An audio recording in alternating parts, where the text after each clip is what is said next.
بخشندەی میهرەبان حەمد و ثەنا و سوپاس و ستایشی بە پایان بەخوای پەروەردگاری جیهان درود و سەلام لەسەر پێغەمبەری خۆشەویست صلی الله عليه وسلم و لەسەر ئەهل و بەیت و هەموو یاران و هەموو شوێنکەوتوانیان تا کۆتا زەمان.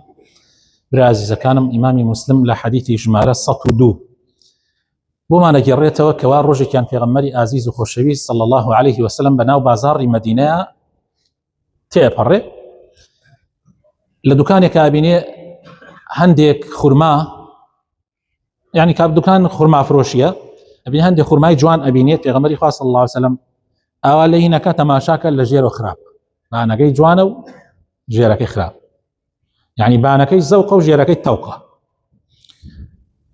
يتر پیغمبری خاص صلى الله عليه وسلم فرمي كابرا أمبو آوايا علي والله پیغمبری خاص وباران خرابي كردو إيه علي بو چير وكو خوي نتخ سبر تشاو علي والله أجر وان بكردا كسني يكري.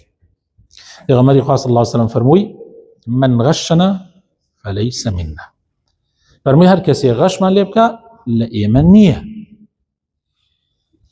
هەر کەسێ غەشمان لێ بکە یعنی فێڵمان لێ بکە لە ئێمە نییە. بەڕێزان ئەم حەدیثە طبعا ئەسڵێکە لە ئەسڵەکانی ئیسلام. لە ئیسلامە فێڵکردن حەرام بە هەموو جۆرەکانی.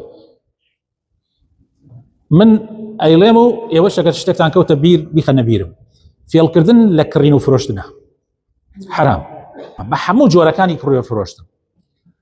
فێڵکردن لە ئیمتحان مەکتەبە حرامە، قۆپێکردن. فێڵکردن لە شەراکەت و هاوبەشیە لە مینێکات تۆ لەگەڵ کەسێکا شەریکی لە شتێکات دووکوت، بەڵام تۆ لە ژێرە بۆ خۆت ئەخەیتە لاوە. فێڵکردنی دەسڵاتدار بەرامبەر بە ژێردەستەکانیان گەورەترین فێڵ ئەوەیە کاربەدەست فێڵ لە ژێردەستەکەی بکە. هەر زۆر عیبێکی زۆر گەورەیە فێڵکردنی ژێردەستە لە کاربەدەست. یعنی مۆزەفی لە دائیرەیە کە حکومەت خستێتە سەر دائیرەیەک فێڵی لێک، یعنی حکومەت بنی کردێتە مامۆسا، مدیری مەدرسە، قایم قام، مدیر ناحیە، من فێڵ بکەم لە حکومەت. ئەمەش خۆی بۆ خۆی خۆم دەوڵەمەند کەم بەسەر ماڵی دەوڵەتەوە، ئەمیش خۆی بۆ خۆی حرامە. هەموو جۆرەکانی فێڵ حرامە. فێڵ ئاثاری چییە لە ناو کۆمەلگا؟ یعنی تەسیری فێڵ چییە لە کۆمەلگا؟ چی بە کۆمەلگاکە؟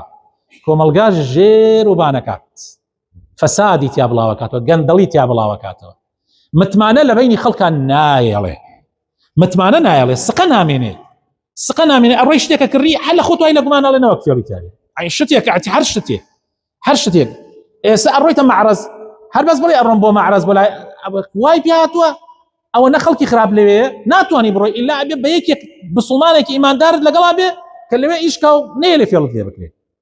زۆر کێشەیە بڕۆیتە عینەن حەساب، بڕۆیتە مەیدانی حیوان عینەن حەساب، بڕۆیتە نازانم کێ ئیلا ئەبێ بڕۆی بلای پیاوێکی چاک هەبێت سقە، بڕۆی بۆ لای ئەگینا سقەت بە عام نییە بڕۆیتە ناو ئەو شوێنانەوە فێڵت لێ نەکەن. کاریگەری فێڵ لەسەر کۆمەلگا بەوەی زوڵم لە ناو کۆمەلگایە بڵاوە بێتەوە. کۆمەڵی خەڵک بە فێڵ و تەڵەکە زوڵم لە کۆمەڵی خەڵکی ترەکەن کە فەقیر و هەژارن. وە ئیتر ئەتوانم بڵێم ئەگەر دانیشین باسی کەین حتا یەک دانە سەعات بەس باسی ئەنواعەکانی فێڵ و کاریگەریەکانی فێڵ بکەم هێشتا تەواو نابێت. ئەوەندە زۆرە. بە کورتیەکەی پێغەمبەری خۆشەویست صلی الله عليه وسلم گەورەترین هەڕەشەدا ئەفەرمێ هەر کەسێ غەشکا لە ئێمە نییە. لەم ڕیوایەتە ئەڵێ من غەشەنا، کێ غەش لە مسلمانان بکا لە ئێمە نییە. لە ڕیوایەتێکی تریا ئەفەرمێ من غەش فەلەیسە منا، یعنی لە کافریش غەشتی لە ئێمە نییە. یعنی کافرێک دێت ئەڵێ سیارێکم بۆ بکڕە تۆ نابێ فێڵی لێ، کافرێک دێتە لات معاملەت لەگەڵا نابێ فێڵی لێ.